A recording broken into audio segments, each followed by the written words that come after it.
الحمد لله الذي نحمده ونستعينه ونستغفره ونؤمن به ونتوكل عليه ونعوذ بالله من شرور أنفسنا ومن سيئات أعمالنا ونعوذ بالله من شرور أنفسنا ومن سيئات أعمالنا من يهده الله فلا مضل له ومن يضلله فلا هادي له ونشهد أن لا إله إلا الله وحده لا شريك له ونشهد أن سيدنا ومولانا محمدا عبده ورسوله صلى الله عليه وعلى آله وأصحابه وسلم تسليما كثيرا كثيرا أما بعد فأعوذ بالله من الشيطان الرجيم بسم الله الرحمن الرحيم كنتم خير أمة أخرجت للناس تأمرون بالمعروف وتنهون عن المنكر وتؤمنون بالله وقال الله تعالى إنما يريد الشيطان أن يوقع بينكم العداوة والبغضاء في الخمر والميسر ويصدكم عن ذكر الله وعن الصلاة فهل أنتم منتهون صدق اللہ مولانا العظیم۔ جس دور پہ نازاں تھی دنیا ہم اب وہ زمانہ بھول گئے۔ جس دور پہ نازاں تھی دنیا ہم اب وہ زمانہ بھول گئے۔ دنیا کی کہانی یاد رہی اپنا فسانہ بھول گئے۔ منہ دیکھ لیا آئینے میں پر داغ نہ دیکھے سینے میں۔ منہ دیکھ لیا آئینے میں پر داغ نہ دیکھے سینے میں۔ دل ایسا لگایا جینے میں مرنے کو مسلمان بھول گئے۔ اسٹیج پر تشریف فرما حضرات علماء کرام اور میرے معزز بزرگوں، بھائیوں، نوجوان دوستوں، بہت دیر سے آپ حضرات اپنے جلسے کو سن رہے ہیں۔ ان جلسوں میں آنا ہمارے لیے فائدے سے خالی نہیں، نفع سے خالی نہیں۔ جتنی دیر یہاں بیٹھیں گے کم سے کم بہت سے گناہوں سے بچے رہیں گے، بہت سے گناہوں سے بچے رہیں گے، ایک اچھی محفل میں شریک رہیں گے، دین کی محفل میں شریک رہیں گے، دین کی باتیں سنیں گے، دینی فکر بنے گی، دینی مزاج بنے گا، قرآن پاک کی باتیں سنیں گے، حدیث سنیں گے، کوئی نہ کوئی بات پلے پڑے گی، فائدہ ہوگا۔ اور جتنی دیر یہاں رہیں گے تب تک تو دل کی کیفیت میں کچھ نہ کچھ تبدیلی آپ حضرات محسوس کریں گے۔ اس لیے یہ جلسے ہمارے بڑے قیمتی ہیں۔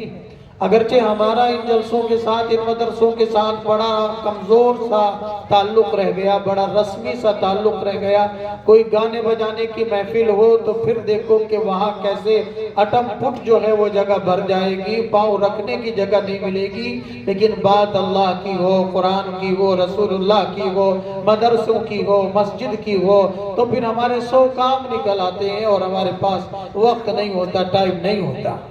اسی لیے یہ امت مار کھا رہی ہے، اسی لیے اس پر مار پڑ رہی ہے، کیونکہ اس امت نے اپنا اصل مقام کھو دیا ہے، اصل منصب کھو دیا ہے۔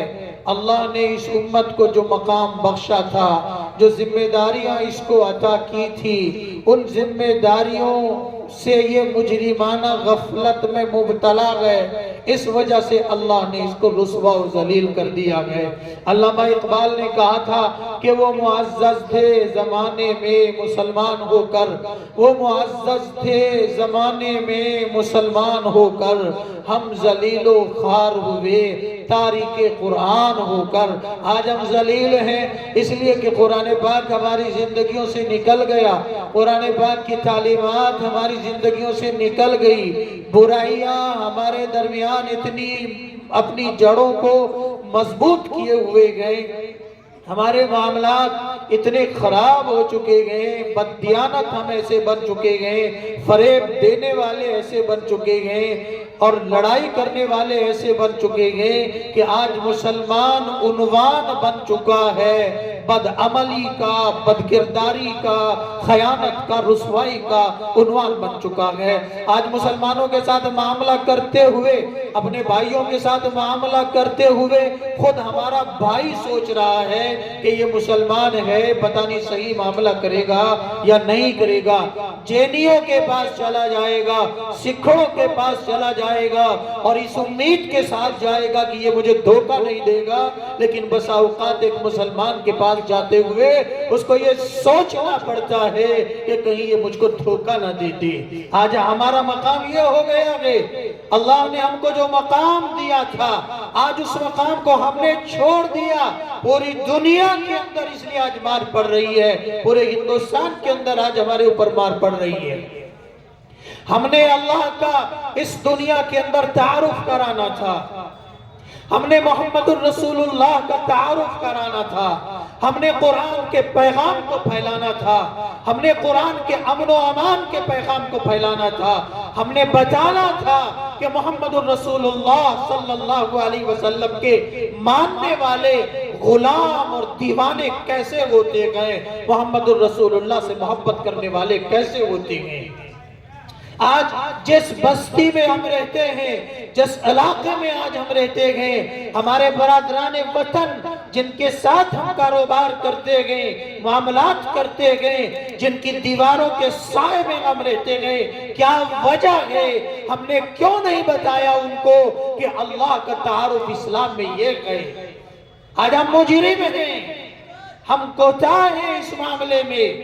ان زبانوں میں ہم کو تعارف کرانا چاہیے تھا، وہ زبانیں جو جانتے ہیں ہریانوی میں بتاتے، پنجابی میں بتاتے، انگریزی میں بتاتے، اردو میں بتاتے۔ اللہ نے تو ہم کو کہا تھا کنتم خیر امہ، کنتم خیر امہ۔ اور لوگوں، اور محمد الرسول اللہ کو ماننے والوں اور قرآن کو ماننے والوں، تم اس روئے زمین پر سب سے افضل امت ہو، سب سے بہترین جماعت ہو، اخرجت للناس، اور تم کو ہم نے لوگوں کے لیے تیار کیا ہے، تم کو لوگوں کے لیے برپا کیا ہے، دنیائی انسانیت کے لیے تم کو ہم نے تیار کیا ہے۔ کیوں؟ تمہارا کام کیا ہے؟ اور نوجوان دوستو آپ بھی سنو، تمہارا کام تو یہ ہے تأمرون بالمعروف وتنہون عن المنکر، تم بھلائیوں کو پھیلاؤ اور برائیوں کو روکو۔ تمہارا کام یہ ہے تم اچھائیوں کو پھیلاؤ اور برائیوں کا سد باب کرو۔ آج ہم میں سے ہر شخص اپنے اپنے گریبان میں جھانک کر کے دیکھے، آج میں کتنا برائیوں کو روکنے والا ہوں یا میں برائیوں کو پھیلانے والا ہوں۔ آج میں اچھائی کے راستے میں رکاوٹ بنتا ہوں، روڑا بنتا ہوں، یا اچھائیوں کو میں پھیلانے والا بنتا ہوں۔ آج ہماری تنہائیاں پاک نہ رہی، ہماری نظریں پاک نہ رہی، ہماری قلب و نظر پاک نہ رہی، ہمارے دل اور دماغ میں اللہ اور اس کے رسول کی محبت نہ رہی، اللہ اور اس کے رسول کے ساتھ ہمارا تعلق کمزور ہو گیا، اللہ والوں کے ساتھ ہمارا تعلق کمزور ہو گیا، علماء کے ساتھ تعلق کمزور ہو گیا، مسجدوں کے ساتھ تعلق کمزور ہو گیا، قرآن پاک کے ساتھ ہمارا تعلق کمزور ہو گیا۔ یاد رکھیے، اگر مسلمان بن کر جینا چاہتے ہو تو قرآن کی تعلیمات کے بغیر تم مسلمان بن کر نہیں جی سکتے۔ علامہ اقبال نے کہا تھا کہ گر تم می خواہی مسلمان زیستن، گر تم می خواہی مسلمان زیستن، نیست ممکن بجز قرآن زیستن۔ اگر تم مسلمان بن کر جینا چاہتا ہے تو سن لے، قرآن تجھ کو جن باتوں کا حکم دیتا ہے ان باتوں پر عمل جب تک نہیں کرے گا، اور جن باتوں سے تجھ کو روکتا ہے ان سے جب تک تو نہیں رکے گا، اس وقت تک تم مسلمان کہلانے کا حقدار نہیں ہے، مسلمان کہلانے کا مستحق نہیں ہے، تو پکا اور سچا مسلمان نہیں ہے۔ آج دیکھیے، سود ہمارے درمیان عام ہے، بدمعاملگی ہمارے درمیان عام ہے، اور خاص طور سے ایک برائی جس کے تعلق سے میں نے قرآن پاک کی دوسری آیت پڑھی ہے، اس کے تعلق سے بھی آج میں آپ حضرات کو بیدار کرنا چاہتا ہوں۔ بات کوئی نئی نہیں ہے، بات سب وہی ہے، بات سب پرانی ہے، بات سب آپ کو معلوم ہے، کوئی نئی بات میں نہیں کہوں گا۔ وہ کسی شاعر نے کیا خوب کہا تھا کہ سیف انداز بیاں بات کو بدل دیتا ہے، سیف انداز بیاں بات کو بدل دیتا ہے، ورنہ دنیا میں کوئی بات نئی بات نہیں ہے۔ سیف انداز بیاں بات بدل دیتا ہے، ورنہ دنیا میں کوئی بات نئی بات نہیں ہے۔ میں آپ کو کوئی نئی بات نہیں بتاؤں گا، قرآن کا وہ پیغام بتاؤں گا جو آپ کو بھی معلوم ہے، لیکن شاید گاہے گاہے باز خواہی قصہ پانی نہ را، گر تمی خواہی یاد داشتن داغ ہائے سینہ را۔ اگر دلوں کے داغ کو تازہ رکھنا چاہتے ہو، دلوں میں اللہ اور اس کے رسول کا خوف پیدا کرنا چاہتے ہو، اللہ اور اس کے رسول کی معرفت اور محبت کے دیپ جلانا چاہتے ہو، تو ان قصوں کو بار بار پڑھنا پڑے گا۔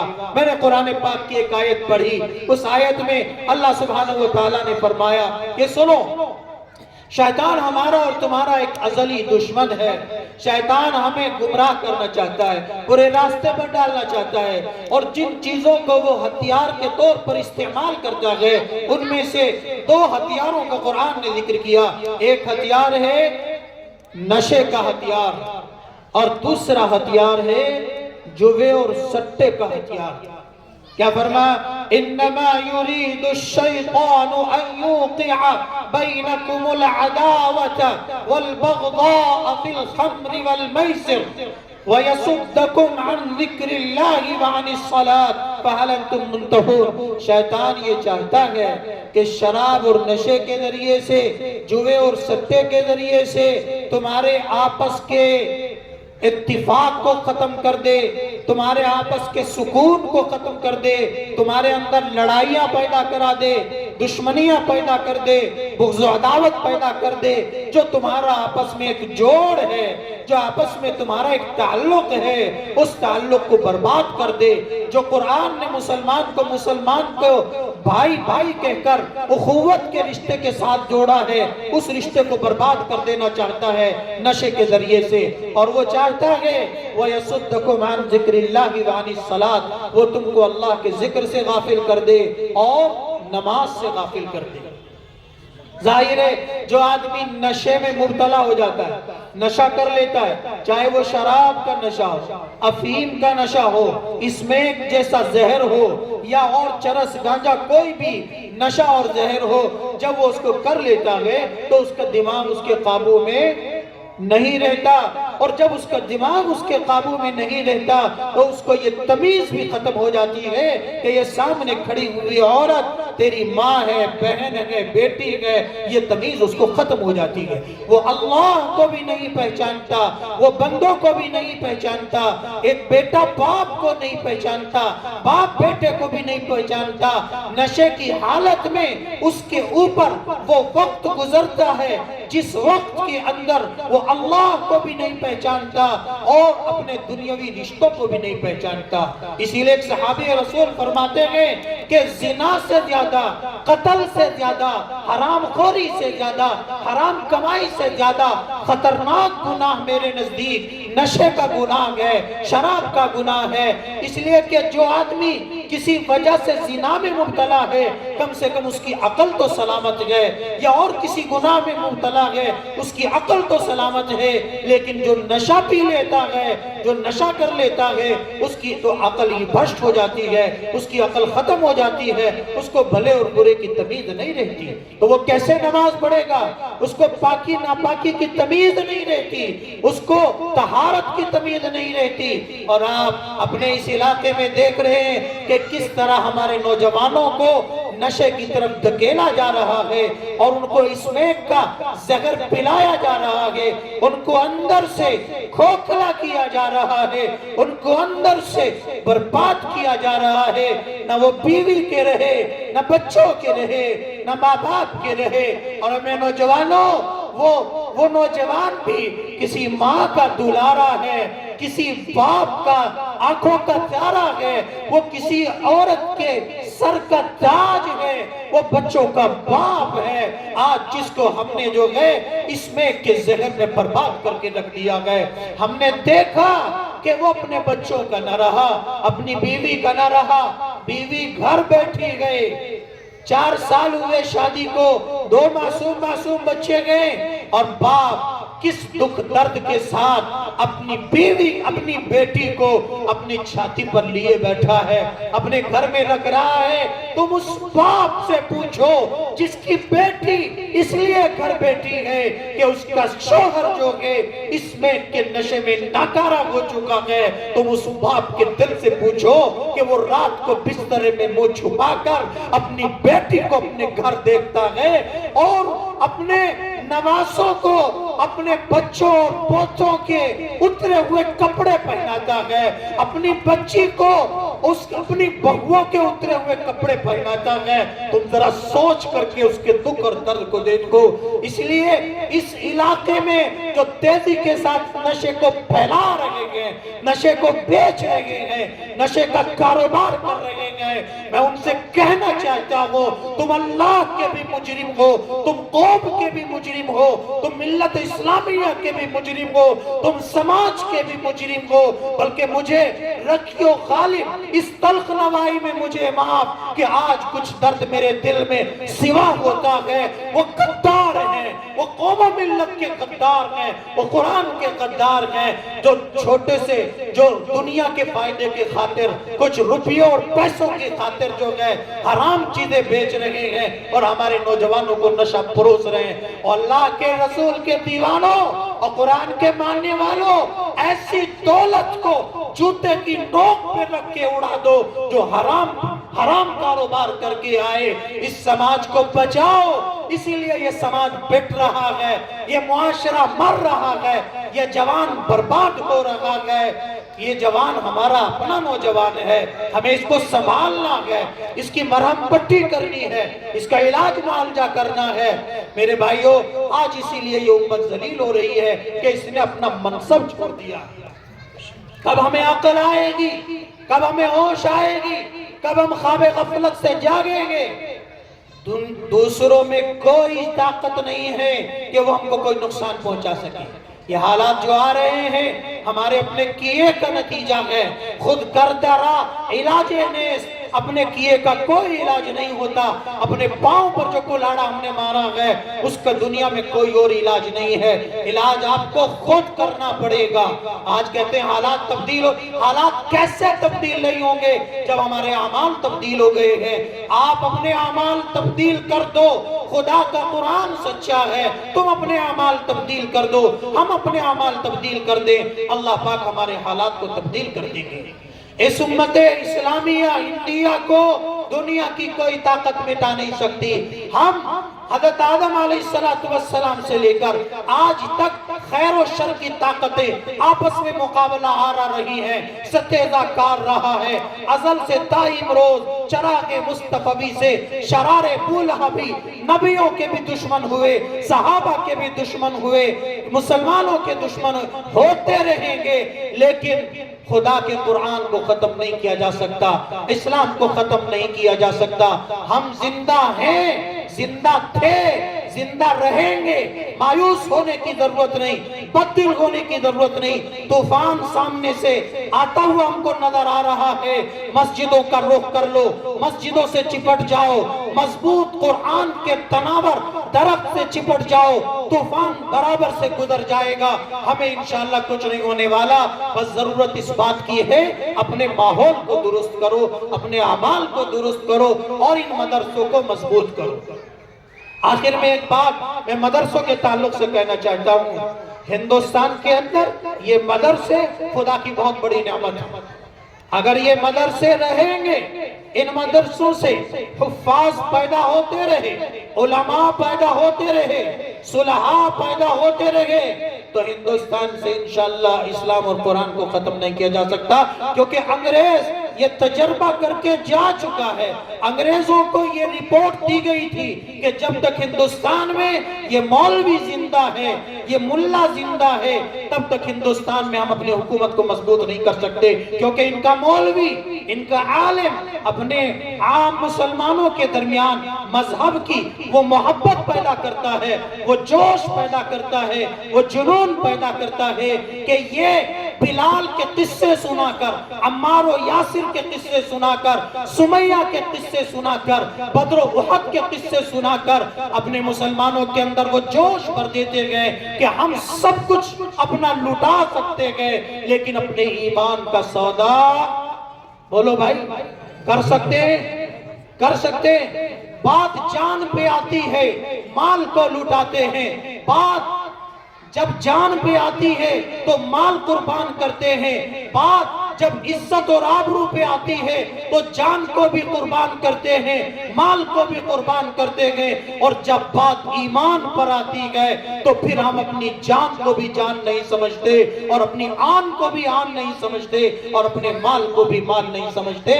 ہمیں ایمان سب سے زیادہ عزیز گئے، ایمان سے ہم کے محبت گئے، ہم سب کچھ لوٹا سکتے گئے لیکن کفر کو برداشت نہیں کر سکتے، ارتداد اور کفر کی طرف نہیں جا سکتے۔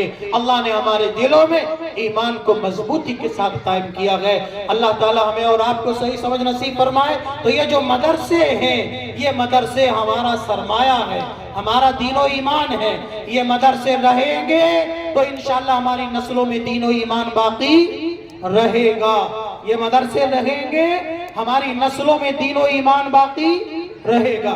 میں یہ نہیں کہتا کہ آپ اسکول نہ کھولو، میں مسلمانوں سے کہتا ہوں اپنے اسکول بھی کھولو، اپنے کالج بھی کھولو، لیکن ان مدرسوں کو بھی کما حقہ باقی رکھو۔ اگر ہر نکڑ پر قرآن پڑھانے والا کوئی کمرہ ہے، کوئی مکتب ہے تو اس کو ہونے دو۔ ایک گلی میں اگر دو دکانیں پرچون کی کھل جاتی ہیں، کوئی کسی پر اعتراض نہیں کرتا، دونوں کا سامان بکتا ہے، دونوں کا سودا بکتا ہے، دونوں کا فیض جاری ہوتا ہے۔ ایک گاؤں میں اگر 10 قرآن کے مکتب ہو گئے کوئی مسئلہ نہیں، ہر جگہ سے جو ہے قرآن کا فیض جاری ہوگا۔ آپ اپنے اس ادارے کو مضبوط کرو، باقی رکھو۔ اللہ تعالیٰ آپ سب کو جزائے خیر عطا فرمائے۔ وآخر دعوانا الحمدللہ رب العالمین۔